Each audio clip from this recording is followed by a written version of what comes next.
Have you ever sat down at a restaurant, ordered a burger, a drink, maybe an appetizer, and then when the bill arrives, you find yourself thinking, wait, how did this turn into a $30 meal? Seriously, a burger, an appetizer, and a drink. 30 bucks. It's not just you feeling this sting. More and more people are quietly pulling back from eating out. It's not just about the price anymore. Eating out used to be a treat, a fun break from cooking, a way to connect or celebrate something small. Now, it feels like getting hit with a sneaky surcharge on top of your meal, a hidden tax on convenience, a little scam wrapped in a paper napkin. Beneath that overpriced sandwich and the bill that shocks your wallet is a much bigger story. Inflation is eating away at what we used to consider normal. Wages have not kept pace. Everyday people are quietly rewriting how, where, and why they spend their money. Today, we dive deep into why eating out is dying and what this shift says about the economy at large. Let's get into it. Welcome to Blue Chip Mindset, the winning mindset for success. If you enjoy the video or learned something new, please give it a like.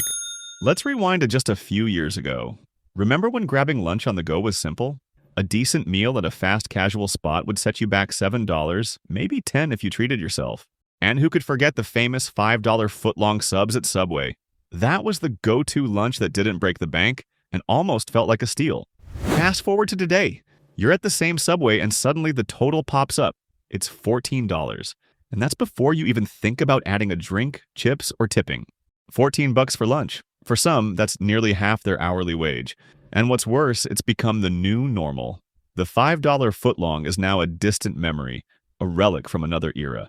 The problem isn't just that restaurants raise their prices.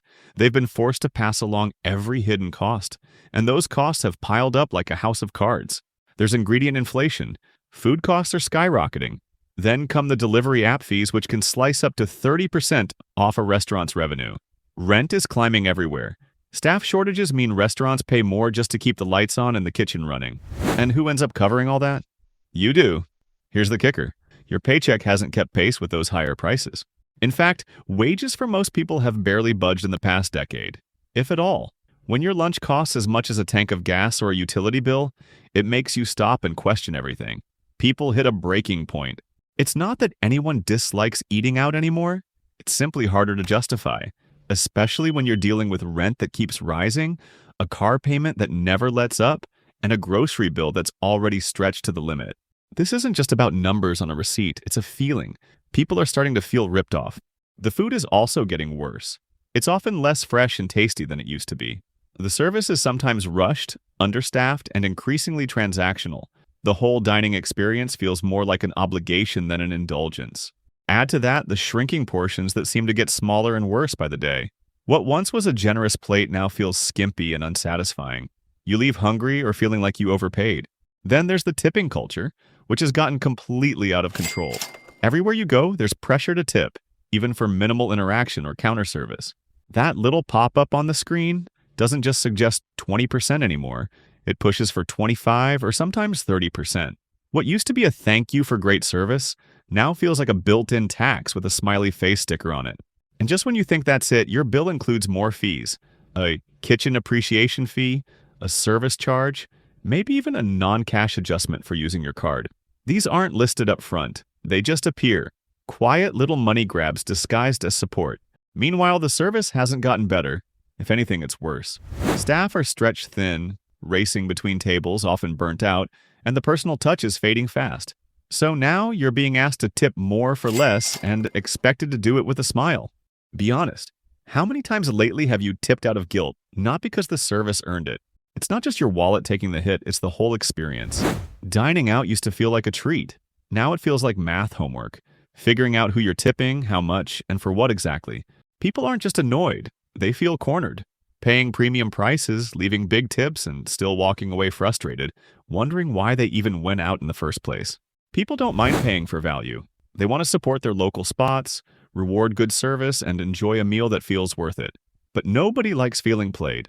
At the end of the day, you are not really buying a moment or a special experience anymore. You are paying for convenience.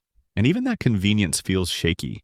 That's why people start asking themselves why they are spending $50, $60, or more dollars on something they could make better, cheaper, and healthier at home. That question is the real driver behind the shift away from restaurants. Now, let's zoom out. Eating out is often the first thing to get cut when wallets tighten. Not because it is the biggest expense, but because it is the easiest one to trim. Rent is $2,000 or more in many places. Groceries have jumped 30% or more in recent years. Gas is not just a nuisance, it is a major hit to monthly budgets. Healthcare costs, insurance premiums, and car payments continue to rise. In this environment, skipping restaurants is not a luxury, it's a necessity. Over the past couple of years, inflation has quietly shredded disposable income for most households. What used to be normal spending is no longer normal. It's a stretch. Most people are not saving anything. Some are even resorting to using credit cards or taking on new debt just to keep up.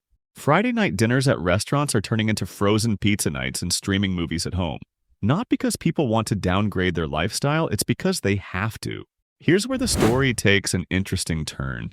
People aren't just reacting helplessly to rising costs. They're changing their habits and taking control back. Striking trends are emerging. Meal prepping is booming. More people plan meals for the week, saving time and money. Home cooking channels and influencers are gaining massive followings. People want shortcuts and new recipes. Grocery hacks, bulk buying, batch cooking, and smart storage tips are all viral topics. Home gardens are making a comeback, with people growing herbs, veggies, even small fruit trees. This isn't about being cheap or penny pinching. It's about reclaiming power over your food and budget. When you cook at home, you decide what goes in your food. You choose how much you spend. You control portions, quality, and best of all, you're not handing over a tip for someone microwaving a $17 pasta bowl. It's not just cheaper, it's better. Healthier, more satisfying, and less stressful. People are discovering they can eat well for half the price and feel good doing it. This isn't a loud protest or social media hashtag. It's a quiet personal revolution. One home-cooked meal at a time. Some will argue this is temporary. People will return to restaurants once things calm down. But data and trends tell a different story. Restaurant traffic is down across the board. Delivery orders are not bouncing back.